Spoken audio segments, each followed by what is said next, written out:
I think more likely it was because he wanted to make sure we didn't forget why he did it. It's because of his love for us. Now, one reason a lot of people may work too much is because the more you work, the more you earn. And so they want more. So what we need to do to combat that is to learn to enjoy what we already have. Ecclesiastes 3:13, all of us should enjoy what we have worked for. It is God's gift. I think it's possible to be so concerned with getting more that we don't enjoy what we have. We try to keep up with the Joneses. We don't realize that the Joneses have refinanced and filed for bankruptcy. We buy things that we don't need with money that we don't have to impress people that we don't like. We've got a nice house, but nobody's home to enjoy it because everybody's working overtime. And it is true, it's a cliche, but it's true, the best things in life aren't things. So we need to learn to limit our labor. This takes a conscious decision to make a schedule that includes job, and your spouse or your family, and time for yourself, and of course time for God. Now, there are two categories of people that will have the most problem with this. And that is people who punch a clock and people who don't punch a clock.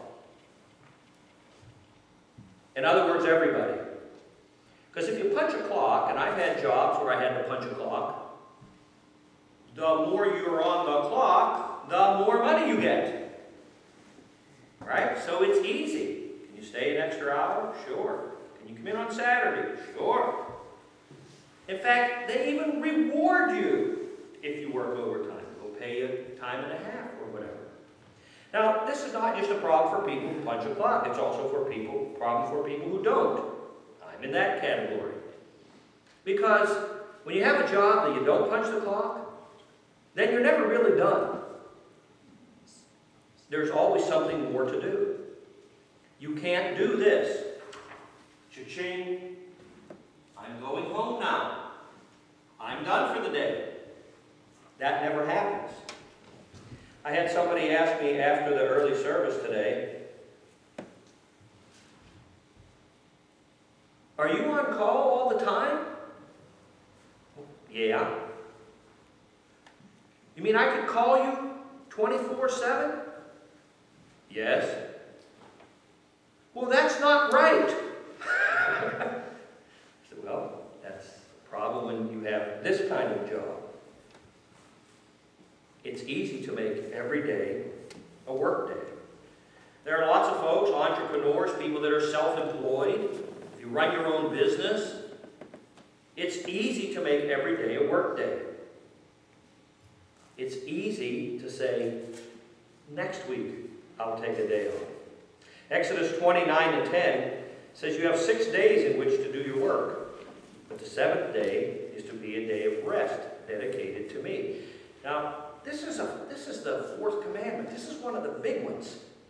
It's right up there with don't murder, don't commit adultery, and don't steal. And I got to thinking, say you had a chain that had 10 links in it. Okay? And you're trying to lift something with the chain. Does it matter which one of the links breaks? Of course not. You break the first one, the 10th one, or any one in between, you're still going to lose the load. I believe it's the same way with the commandments. It doesn't matter which one of them you're breaking, you might as well break them all. It's bad to break any. This is a very serious thing to God, to take one day out of 7 and to take the day off. God calls this a Sabbath. Sabbath means day of rest. In the 2nd chapter of Mark, it says that the Sabbath was made to benefit man. In Colossians, it kind of gives us the impression that a certain day isn't really important. Now, for most people, the average person still in our society, it's probably going to be Sunday. Sunday you go to church, you go home, and you take the day, spend it with your family, relax, rest your body. Some people have jobs where they have to work on Sunday. You're not surprised if I tell you Sunday's not a day off for me, right? If you're a doctor or nurse, or a fireman, rotation comes around, you might have to work on Sunday. You may work someplace where Sunday is a day of work for you. It's important to pick another day. And that's not the day where you catch up on everything else. It's a day of rest and relaxation. I had a pastor friend who got a phone call from a lady in his church, and she started to chew him out because she said, "I saw you mowing your lawn last Saturday." He said, "Yes, that's right." And she said, "Why weren't you at the church? We're paying you to work. You're stealing from us. You're getting too much money. You should not be mowing your lawn on Saturday. You should be at the church. The Bible says to work 6 days and take 1 day off."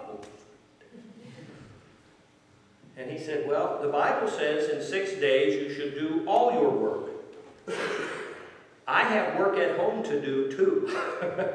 And so I'm doing all my work, my job, as well as my work at home, and trying to get that done in 6 days. Don't fall into the trap of thinking, well, I work at my job 6 days, and then so Sunday or my day off is now my day to do more work at home. That's not the way it's supposed to be.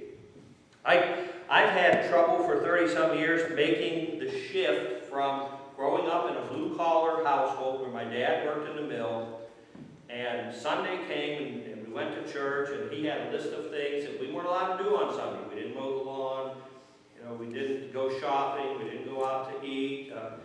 Sunday was supposed to be a day spent together. And then I get called into ministry, and I get a job where Sunday isn't the day off. It's common by the time church is over today, I'll have 5 or 6 hours in already this morning. So I convinced myself if I take 2 or 3 hours in the afternoon, that was my day off, and then Sunday evening I could go back to work and start doing whatever I needed to do. That's a bad example, and I'm kind of using that as a confession right now. It's not to catch up on other work. It's to recharge, it's to rest, it's to refocus and worship. We need to adjust our values. Ecclesiastes